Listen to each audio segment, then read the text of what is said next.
لقول الله تعالى فانكحوا ما تاب لكم من النساء. وبه قال حدثنا سعيد بن أبي مريم قال أخبرنا محمد بن جعفر قال أخبرني حميد بن أبي حميد الطويل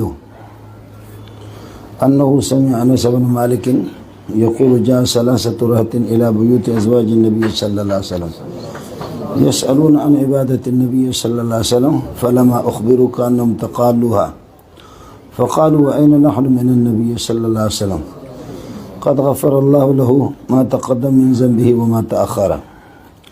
قال أحدهم أما أنا فإني أصلي الليل أبدا. وقال آخر أنا أصوم الدهر ولا أفطر. وقال آخر أنا أعتزل النساء فلا أتزوج أبدا.